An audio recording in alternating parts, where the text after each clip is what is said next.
Round and round, bingo, lotto day for them. I picked their cab. I jumped in the back, told them Madison Square Garden, hurry up, Mac. He said, no problem, Sliwa. And I thought, wow, an English-speaking cab driver, a guy who knows where he's going. Man, this is my day. I can max and relax, read the newspapers, prepare for the broadcast. Halfway there, instead of turning left and going west, he turns right to Gavon and goes east. And I said, hey, Mac, turn this hack around.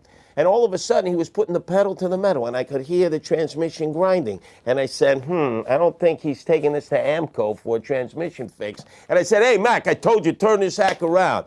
And then lickety split, within seconds, all of a sudden, some gorilla pops up in front of me who had been stuffed under the dashboard. He's popping a 38 right down at my three-piece set, my lower extremities, not the knife, spoon, and fork.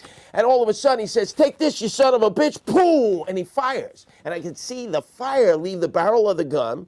Didn't feel anything and never been shot before, so assumed, wow, this is just a bad dream or a misfire. And by the time I could come to my senses, as my heart was beeping and I felt like Robbie Robot and Lost in Space, you know, danger, Mr. Robinson, danger, he raises the gun, fires a second time, and now I feel it, the cramping, the blood is spewing. All of a sudden, I'm in a panic, and I immediately dive for the door, figure I'll dive into oncoming traffic, risk becoming a speed bump, and they knew I would do that, and as I reached for the handle, and pulled to yank it open, it came off from my hand, and pow, a third shot right through my legs like a hot knife through butter. I've now been shot 3 times. I'm bleeding like a sieve. I'm stuffed beneath the driver, trying to avoid the headshots. I'm fighting the gun off so he can't pop 2 in the back of my head. And then all of a sudden, I pick up my Guardian Angel walkie-talkie. I say, Angel 1, code red, Angel 1. And they start blabbering away. And it distracts the driver, Joey D'Angelo, who thinks maybe it's NYPD 5-0. So he drives on the sidewalk. He drives back onto the street. He makes a radical turn going south towards the Williamsburg Bridge, and I feel a gust of wind, and I said,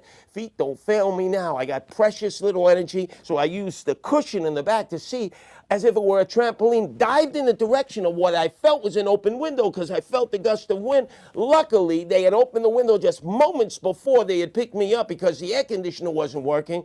Lucky that the AC wasn't working. I made it halfway out the window.